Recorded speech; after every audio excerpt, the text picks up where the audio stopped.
Welcome into the Boardroom Podcast. I'm Ward 6 Alderman Ben Piper. I'm Chad Wicker from Ward 4. What's up, Well, man? it's fall. Yeah, Fall's here. It's crisp in the morning now.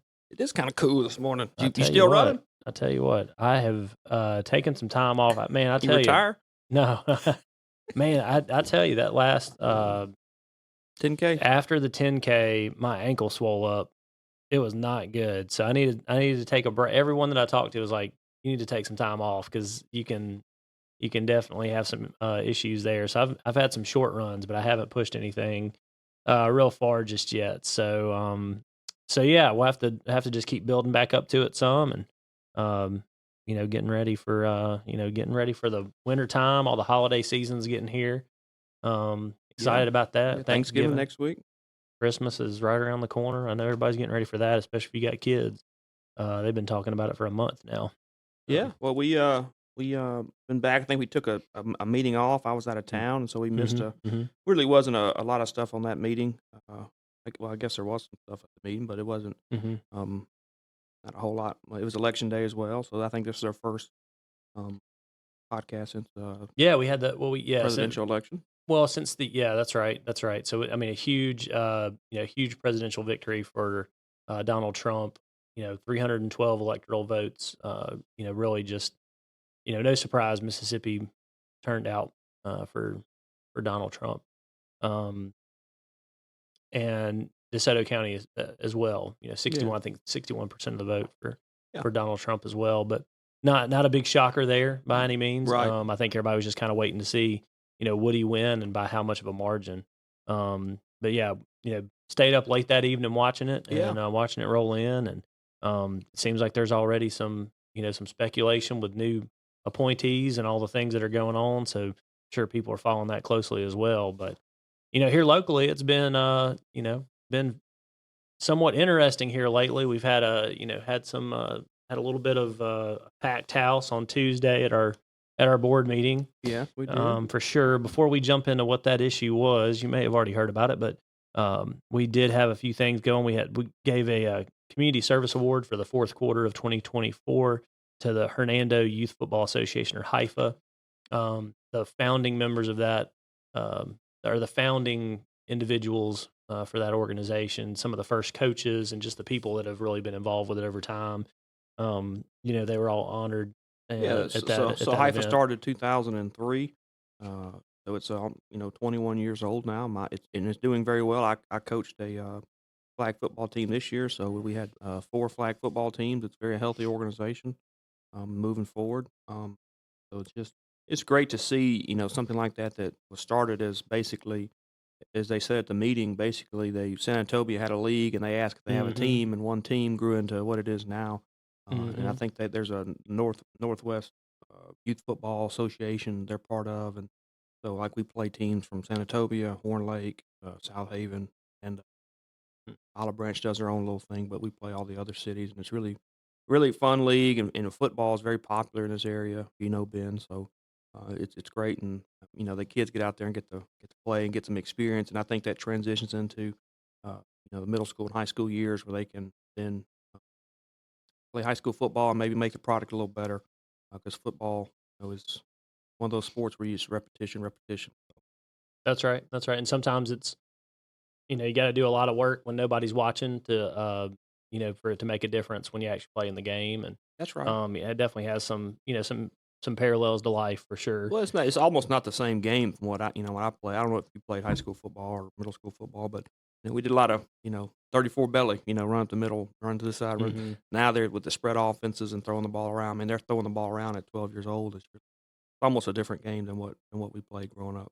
Yeah, it's kind of like basketball on grass. I know that's how the game's kind of shifted some, but there's still some good hard-nosed football out there, triple option wishbone teams, in some of these smaller towns in Mississippi, but it's interesting to watch it. Ben, one thing I don't think we've brought up on the show is that every meeting we have the Pledge of Allegiance, so since I've been on the board, I've reached out to. We start out with different schools and having a student from each school. We start out at Hernando Elementary, Hernando Hills, Oak Grove Elementary, and so this year we have the local Boy Scout group, Pack 141, which is the Hernando group, and every meeting they have 1 or 2 guys come up and lead the pledge, and so Jacob Highsaw was Mhm. the Boy Scout that led the pledge at the last meeting. So you'll see that at each meeting going forward until the summertime.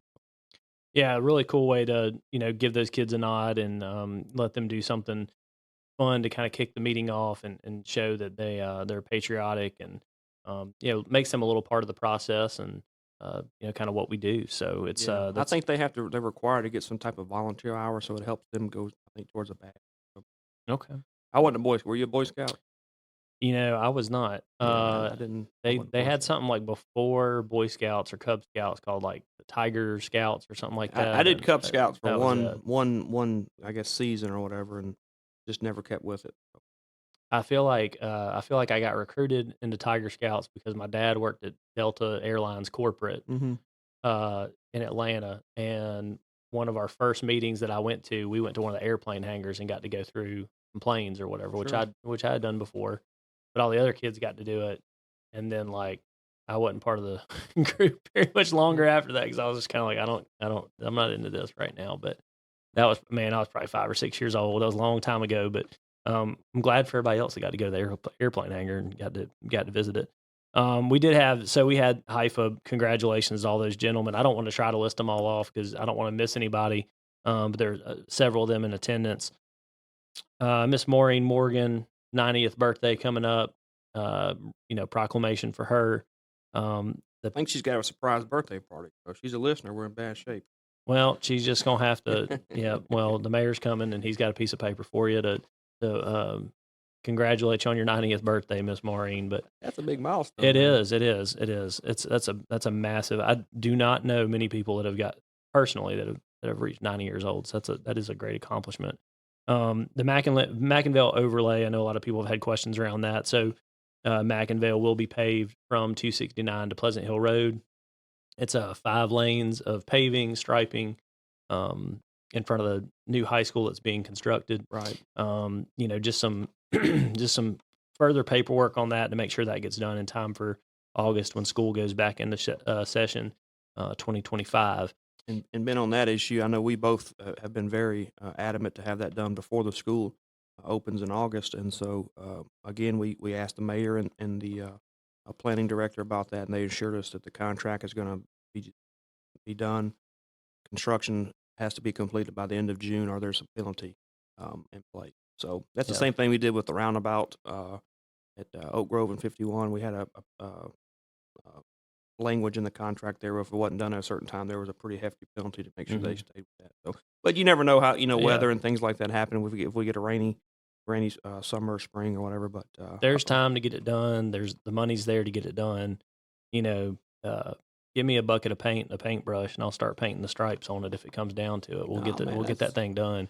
I'll that's a take dedicated alderman right Yeah, there. yeah, Ward 6, painting stripes. We'll make it happen. I Uh, heard that you were out digging, you were out pulling stuff out of the gutters that day when we had a little rain. Is that true? Somebody said they got a picture of you doing that.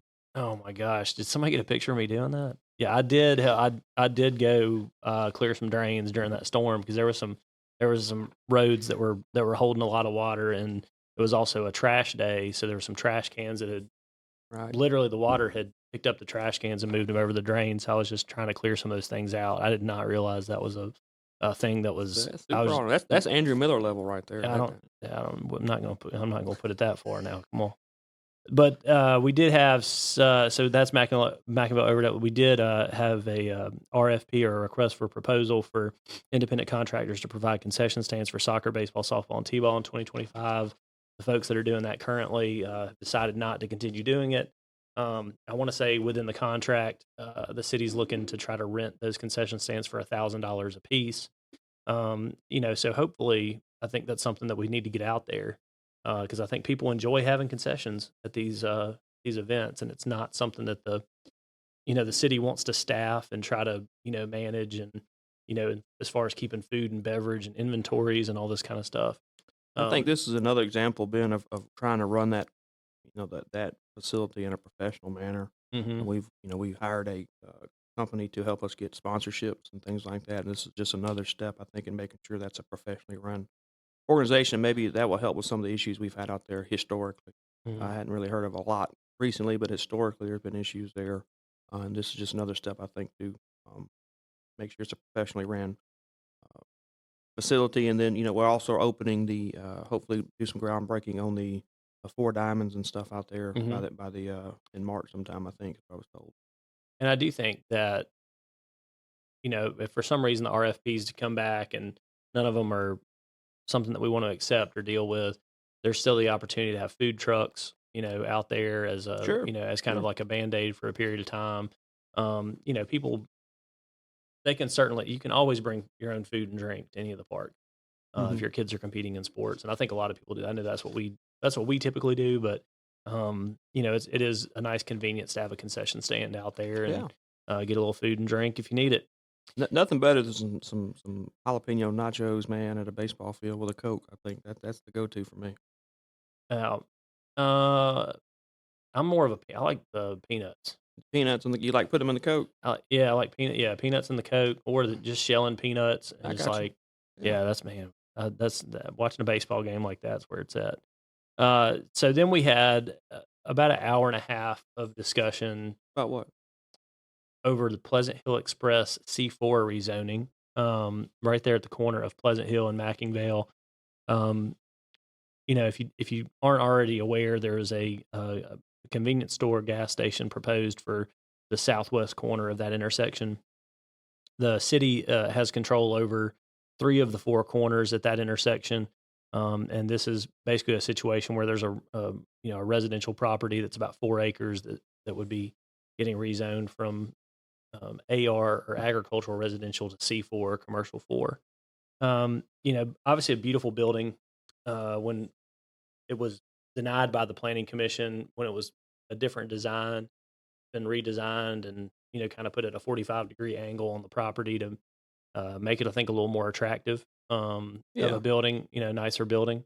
It's a brick, mostly brick building from what it showed in the design there. But the biggest concerns, I think, for most of the residents were one, just the traffic at that intersection, which I think is an ongoing. Whether or not this was approved, the traffic is an issue, right?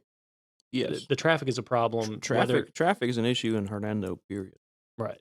Um, It's I think at every major intersection, traffic's an issue. Is that fair to say?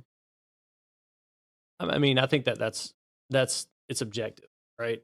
So it's something where it depends on the time of day and some of these other things. It's really the safety around the intersection. Like this is a two-way stop. Right. There's Sweeney's been cut through up in that area by the county, so now Mhm. it's truly a four-way. Really, it was a two-way before, but there wasn't much traffic headed south on Sweeney because it was just the people that lived Mhm. on that road. Mhm. So there wasn't much to it. Well, now there's quite a bit more traffic just coming in and around that intersection, and people are worried about how much more volume the high school Sure. is going to bring, and that's something we, can model Mhm. right with engineers, but we don't really necessarily know. And so, I completely understand, that side of it. Yeah. That a commercial business, does it bring more traffic or not? Um, So this is that's the the question. southwest corner of that intersection, That's correct? correct. That's correct.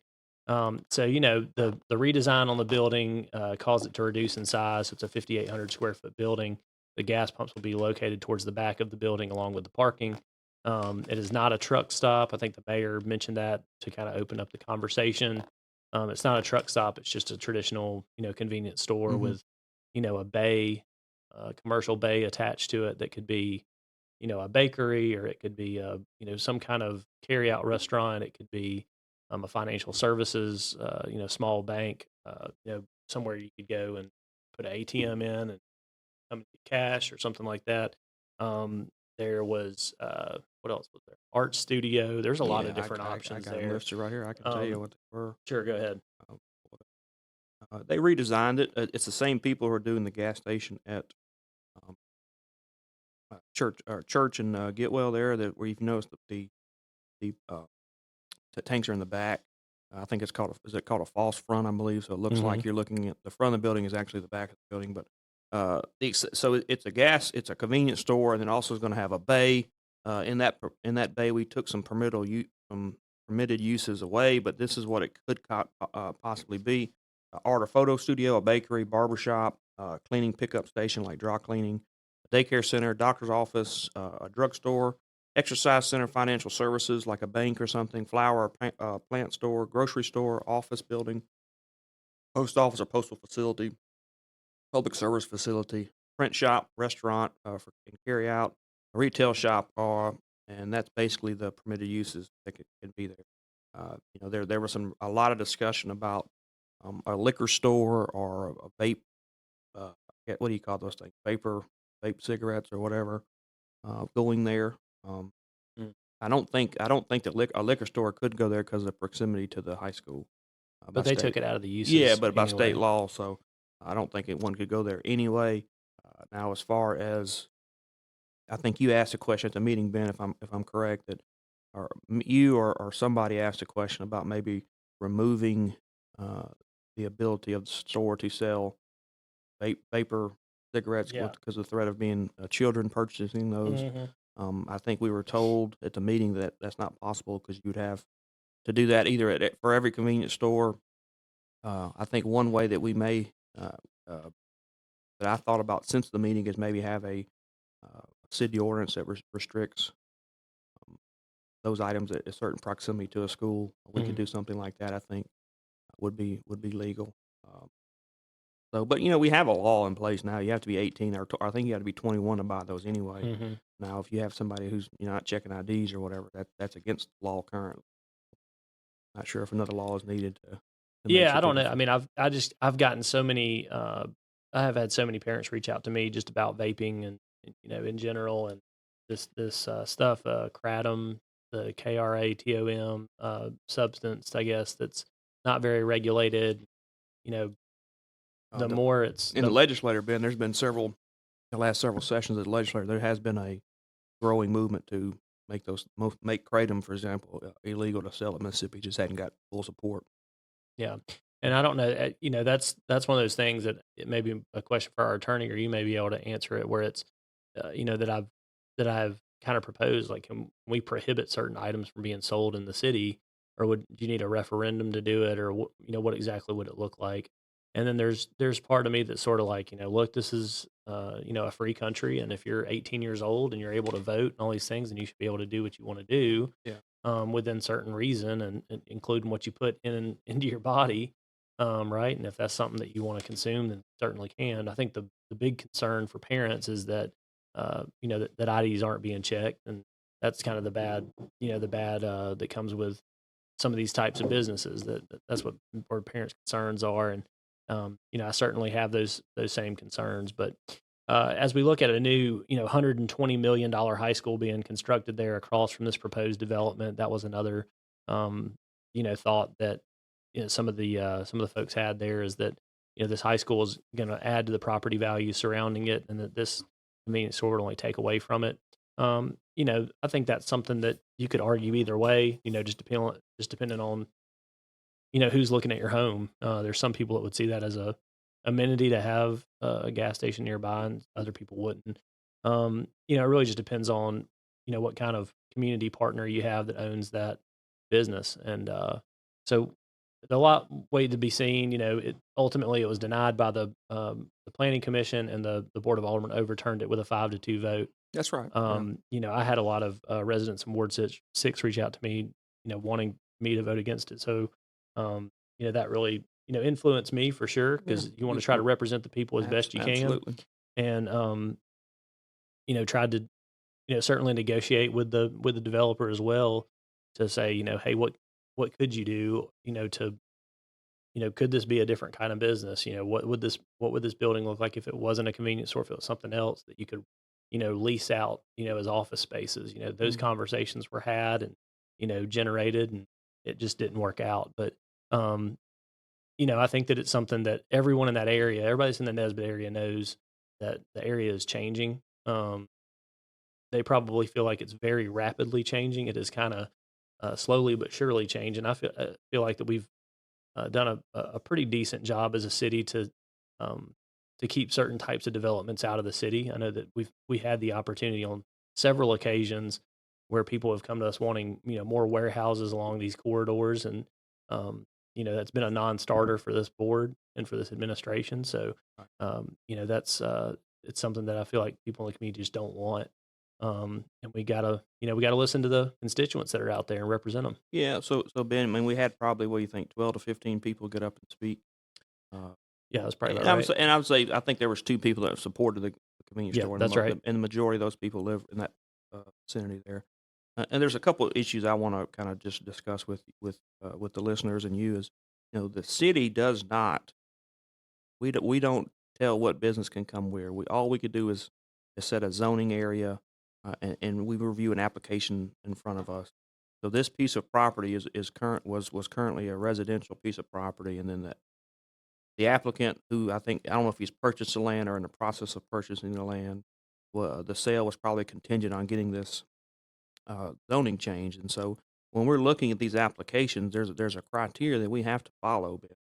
Mhm. And I understand everybody has to make their own decision, but there is a legal criteria. We can't just deny things just because, um, that people don't want a convenience store. I understand that, and but I mean there's a legal requirement there, and so I think we differ on this. I supported this, convenience store there because I felt like there had been a significant economic change in that area. Mhm. There's a high school coming there. The interstate is put in there.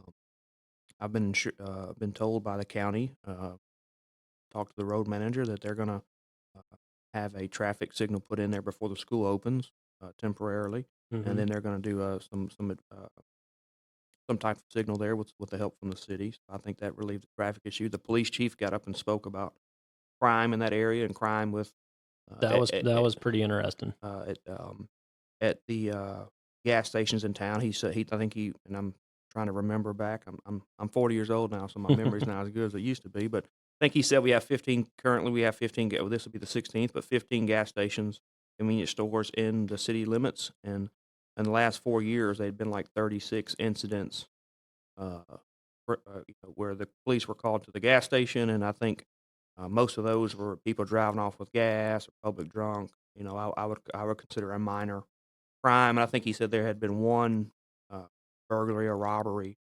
at the 15 gas stations in 4 years. And quoting him, I think he basically said that, crime happens everywhere, but there's no data to support that a gas station there is gonna be a huge crime target. Sure. Is that fair to say? I think it's basically Yeah, what I he think, said. what the police chief told me kinda when I had a conversation with him about it is that, any commercial property is a target for crime, whether it's a bank, it's an insurance agency, it's a gas station, it's a restaurant, it's whatever. People look at it and say, "Well, there might be some money inside it, or there might be something I wanna take and pawn or whatever else." So anything commercial is going to have, a potential for crime. Um, but there's no evidence really, at least in our community, that that is more targeted than something else. But we are still fortunate. We still have, um, in Hernando, we have a great police department. We've increased police officers since we've been on this board. Public safety has been important to everybody on the board and the mayor. Um, and we don't have the crime problem that some of our, neighboring cities have, right now. Just don't. But, another thing I want to talk about is, that they were mentioned a lot about our general development plan or our comprehensive plan. So we currently, what we have that's approved by the board of aldermen was approved in 2007. Okay, I think we were both graduating from Ole Miss, or was still in college at Yeah, that point. pretty much. So um, that's all we have to go on. Now I think that, to be fair, that plan was developed to be like a 20-year plan, but that was developed before the high school was ever put out there, before the interstate was ever opened up out there, before that. 2000 what now? 7. What year is it now? 2024. So it's almost 20 years, It's almost almost 20 years. 2025. Yeah, well, 2020. So almost 20, 18 Might years be. ago. Might be about Um, time. and so now I think the prior administration was working on a new comprehensive plan and got tied up in COVID. Um, Mhm. and then they I did, remember that. yeah. So there was some work done in 2021 on a new one. Um, the plan kind of stalled, and then you had a new mayor come in.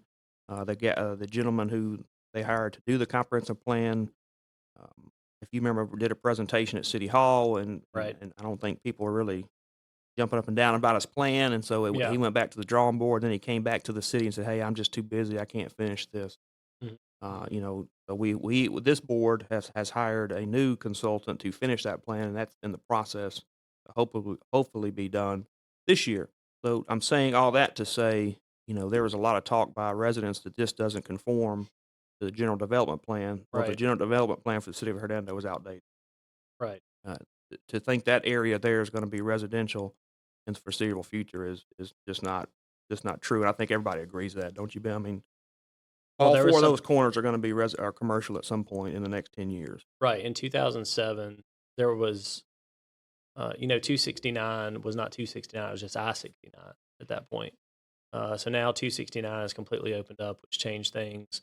The Mackinville corridor, the renewed Mackinville has opened up, which is a change. Sweeney Road has been opened up, like we mentioned, and then the high school development is a big part of it. Uh, Added in with that, the 1,300 acres or so of farmland Mm-hmm. that surrounds that high school in Nesbitt area. Portions of it are being sold off, and some of it was rezoned in 2007 or 2008, right after that plan was designed. And so that's where some of those changes come in that were unexpected. Um, we had some very bad economic conditions shortly after 2007. I don't That's know if you right. remember it. We Mm-hmm. were kind of going to the job market at the time. And it sort of stymied a lot of that growth. I think there was a lot of economic stagnancy for a while, Yeah. for 4 or 5 years, and things didn't really progress a whole lot. And then slowly after, things have kind of there's been some more momentum that's been slowly growing, until recently. Well, I think the governor, his new uh, slogan here, I've heard him use several times, is Mississippi on the move or something like to Hmm. that effect. Well, I think Hernando's on the move. We have uh, seems like every day, every week we have ribbon cutting or two new businesses coming to Hernando. I think we've trying to change the perception of the business climate here, and we're working towards that. This is another new business that's going to open. So Yeah, I I'm think interested. Hernando's on the move. Yeah, there's absolutely uh, some thought, I think, as well, to where some of these new businesses are, being located, and some of these new homes are being built and whatnot, that there'll be traffic that'll be pulled to different parts of the city, whether it's out the Getwell corridor, the Mackinville corridor. Um, Traffic will get a little bit pulled off of commerce because there'll be new businesses to potentially go That's to. right. And growth is tough. What we've talked about on this podcast, Ben, about we have good problems. We get to kind of determine what type of business comes Hmm. to Hernando. We can be picky sometimes, and a lot of areas in Mississippi don't have that fortunate or not fortunate enough to do that, and so good problem to have. But it's also tough. I mean, those people that live right there, they Well, 100% did not want that, and I think they sure. they voiced that with you very strongly, and I understand why you chose not to vote for it. But I think if you look at it objectively in the entire city, what's in the best interest, and I think this fits what we're trying to Well, I think do, in my opinion. another thing that we've had happen in Hernando, like really, really obviously, is the area just outside the city limits, Yeah. right? So think of the number of neighborhoods that have been developed just outside the city limits Sure. that have added literally, hundreds and hundreds of homes. Mm. And they're all different, levels of, some of them are $300,000 a home, some of them are $1 million homes, right? That have been built just outside the city limits, but those people go to the gas station, go to the grocery store, they use all kind of city services, but they're not, you know, they're not voters, they're not constituents, for the city of Hernando, Mhm. but they are like customers, Right. right? Right. Because they're on our water system for the Mhm. most part, and they use a lot of the same things. So that has been one of the that's been one of the pieces of it where, yes, like within the city limits there is some growth, but in the county outside of Hernando there is a lot of growth. Compared to, probably when you were growing up here 20 years ago, Yeah. if you drove out Bright Road, Nothing out. I mean, well, you there drove was stuff out out there, but it was not developed like it is or now. you drove out Holly Springs Mhm. Road and you got past, you know, Getwell or whatever. I mean, there was not a whole lot out there. You go down to Slocum Road or some of Mhm. these other surrounding areas, there wasn't a whole lot of homes out that way. But things have changed. Yeah. So it's our job as city officials, it's our honor as city officials to serve and try to manage those changes as best we It's can. a tough decision. It's very It is. difficult. I know there were some people who were very adamantly against this, and there's some people who are very strongly in favor of it. And so it's very. I have friends on both sides of it, so it's very difficult to make a decision. But at the end of the day, I'm just trying to explain why I made the decision I made. That's right, and you don't always like if you're against or for something, it's not necessarily means you're 100%. It's just you might be 65% for it, and there's some things about it you're Sure. not really crazy about. Same thing with me. I voted against it, but there were things about it that I didn't necessarily have a problem with. The fact that there's 3 other gas stations on that street. Hey, competition's good for everybody, Yeah. right? Right. I think we can all believe that as capitalist Americans. If you have 4 gas stations competing for your business, you know what that means? Price is gonna go down because Yeah. they're gonna wanna have the lowest gas price on the street. Mhm. That means you might save, a few dollars at the gas pump, or whatever else. Or you're gonna be able to frequent the one that's the nicest and cleanest or, Sure. whatever else, and that's the one that's gonna win, in the long run. Um, so that's a good thing for the consumer that you're gonna have a better place to do business, and you'll be able to speak with your pocketbook on what kind of place you wanna go to. I also think that the quality of this building is going to set the standard for future development on that road. As much time and effort went into the design of this and what was required, that was for a gas station convenience store. Yeah, So that's right. imagine if you decide you want to have a medical office complex. Well, hey, look how much they put into that convenience store. That's going to Yeah. be the same level of scrutiny we're going to be under. So we need to really bring a great design. And that's another way to look at it, actually. Sure. Sure. Anything else on that No, I particular mean thing? that one was well discussed for sure, and I'm sure folks are. I encourage people to go back and if they want to, if they're really interested into it, look at the city YouTube channel and watch that meeting. He shows pictures and renderings of that intersection and what Yep. hopefully will happen there. And that's going to be an area that we're going to be looking at. Probably, it's kind of unique in that Hmm.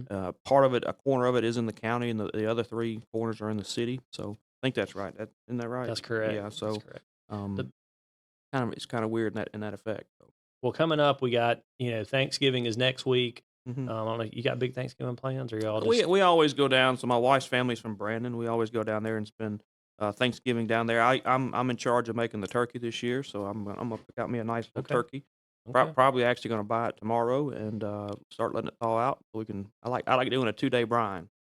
I Okay. brine it for 2 days, and then gonna smoke it. Okay. All right. Good. We're just doing the Hernando Thanksgiving with some family, and over at the mother-in-law's house, and sure it'll be a great time. And we got some casseroles that we bought from the Catholic ladies group. There they make casseroles every year, and so we bought some from them. We got some that we're gonna make on our own as well. Turkey and all the good stuff. You got like a favorite side? Is there anything Man, specifically you're like looking forward to? I really enjoy a good green bean casserole. Oh, okay. If it's done Okay. right. I Okay. like a good green bean casserole and a pecan pie. Yeah, pecan pie. Okay. So, My but that's my go-to. And pumpkin pie if they have that. But those, little turkey, little dressing, little green, uh, green bean casserole, and then Shelby's mother usually makes like some broccoli and bacon kind of deal. That's Okay. pretty good too. But I wanna say my mother-in-law is making a pecan pie cobbler, hmm so kinda interested to try yeah, that, see what okay, that's all about. Um, dude, I tell you, I don't eat it any other time of year. Dressing, yeah, some cornbread dressing, that's the only time of year I ever eat it, so yeah, I kinda look forward to that more than anything else, and just watching some yeah. football, enjoying time with the That's it's kids. kind of a weird holiday because you eat like that like one time a year. Like you said, you Yeah. only have dressing one time a year, I turkey or know that they whatever. have it, like, they've got it at, Yeah, juniors or the yeah. parish or, wherever else. They've got it on the menu, but I don't ever order it. Right, right. Yeah, I make sure save you it get out and for run that morning Thanksgiving. before Thanksgiving, man. You gotta get out there and get your run in. Do, Yeah. do we wanna talk about anything else from the meeting? I think that's really, Yeah, that was the big things. We did have a couple things that do you didn't wanna make. talk about the, Winningham? I think that's your area, isn't it? Yeah, it was a couple there was a couple lots there that were getting finalized, final plat And approval. didn't they change a road or something? It turned into a cove, I Yeah, that's think, right, but, yeah. that neighborhood's still kinda getting developed along.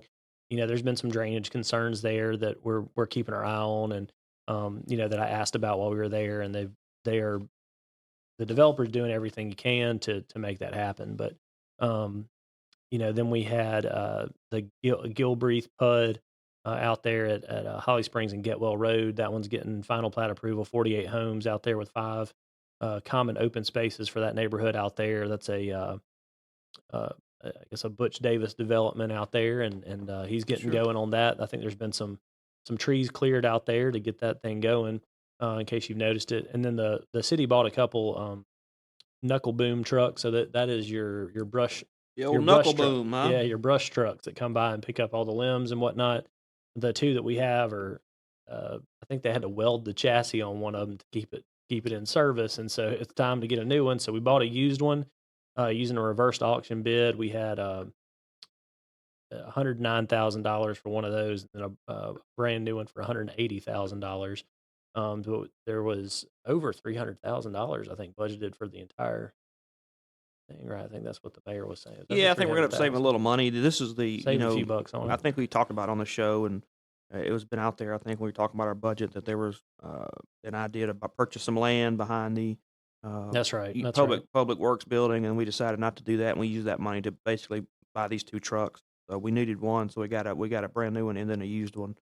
So now we should. So this means, Lee, if you're listening to this, Lee, I mean, should be no more issues with stuff sitting on the side of the road, right? You should have it all picked up right away. No issues, It right? should be, yeah. There's no, and I asked the question before. I was like, is there any new technology? Like, is there like a camera on these things or like a GPS locator or something? There's not apparently, but that's the latest on that. The other thing that's coming up, in town is December 2nd is the chamber. Yeah, Christmas parade. Christmas parade, Candyland Christmas parade. So I know that we'll be participating in that. The city will have that's always a great time. 100%, please keep your kids from running in the street when the parade is going on, but there'll be candy flowing. There'll be all the things. So are you driving the car again this year, man? You drive too fast last parade. You drove too fast. Slow it down. I am not driving this time. I'm not driving this time. So, we have, apparently there's some good things getting put together for that. So we will have we should have a pretty good looking float, pretty good looking deal that's going. We're doing a float again? There's some city employees have been working on that and coming up with a plan. Good. So looking forward to be a part of that. But happy Thanksgiving to all y'all out there. Give thanks for the fact that, we live in this great country. And, I spoke with the Mayor's Youth Council not too long ago, and the Mayor's Youth Council is made up of probably over 100 kids from Hernando High School that kind of learn about local government and how cities function and how government functions, and got a chance to speak with them. And I told those kids, y'all don't realize it because you've always probably been here, but the day you were born in the United States of America, you basically won the lottery compared to a lot of other places in the world. We are so blessed to have so many things that we have, and then to be where we are here. In Hernando, Mississippi, we have a lot of great things that a lot of other places don't have. We have a great family atmosphere, a great community. So people need to be told that sometimes, and reminded of that, that we're super blessed and we don't have to deal with a lot of the problems other cities do and, other communities do and other countries do. That's right.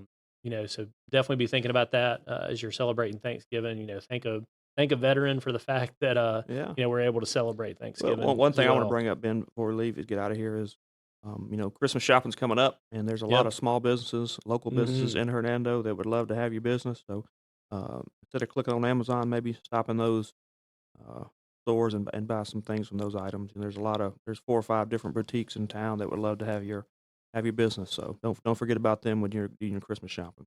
Yeah, Jeff Bezos doesn't need a 15th house or whatever with your purchase from Amazon. Try to help out some of those local stores on the square and all around town, because we've got a lot of really good ones. And they are really, really, I tell you, some of those store owners, when I need help, like, hey, listen, Mrs. Piper is not really having the best week. What do I need to go home with? They know. They all talk to each other, so they know exactly, hey, this will, she had her eye on this. Okay, great. Boom. Perfect. Boom.